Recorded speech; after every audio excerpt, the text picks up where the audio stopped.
এই বেড়ালটাকে রেস্কিউ করার আগে পর্যন্ত সে কখনো মানুষের সান্নিধ্যে আসেনি, তাই বেড়ালটা কাউকেই তার কাছে আসতে দিত না। বেড়ালটার মায়া, মমতা, প্রেম, ভালোবাসা শুধু তার বাচ্চাগুলোর জন্যই ছিল।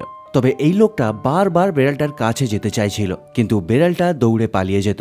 তাই বেড়ালটার মন জেতার জন্য সে সুস্বাদু খাবার আনতে শুরু করে। প্রথমে বেড়ালটা সবই রিজেক্ট করে দিচ্ছিল, কিন্তু অন্য এক ধরনের খাবার আনার পর বেড়ালটা খেতে শুরু করে। তবে যখন তার বাচ্চা খাবারটা খেতে চাইছিল, সে খেতে দেয়, যার থেকে বোঝা যাচ্ছিল যে সে তার বাচ্চাগুলোকে কত ভালোবাসে। বেড়ালটাকে শান্ত দেখে বেড়ালটা খাওয়ার ছাড়াই তার কাছে যাওয়ার চেষ্টা করে। তবে এরপর বেড়ালটার ব্যবহার দেখে বোঝা যাচ্ছিল সে মোটেও খুশি ছিল না। তবে বেড়ালটার বাচ্চাগুলোর মধ্যে একটা খুবই দুর্বল ছিল, এই জন্য লোকটা টিউবে করে ওই বাচ্চাটাকে খাবার দিতে শুরু করে। একই সঙ্গে ছোট্ট বেড়ালটার পটি ও টয়লেটের কোনো কন্ট্রোল ছিল না, তাই লোকটাকে কন্টিনিউয়াসলি বেড়াল বাচ্চাটাকে পরিষ্কার করে রাখতে হতো। তবে লোকটার যত্নের ফলে বেড়াল বাচ্চাটা ধীরে ধীরে সুস্থ হতে শুরু করে, এমনকি সে নিজে নিজে খেতেও পারছিল। অপরদিকে বড় বেড়ালটা সেই সব কিছুই দেখছিল লোকটা তার বাচ্চার জন্য যা কিছু করছিল, তাই ধীরে ধীরে লোকটার সঙ্গে তার বন্ধুত্ব হয়ে যায়।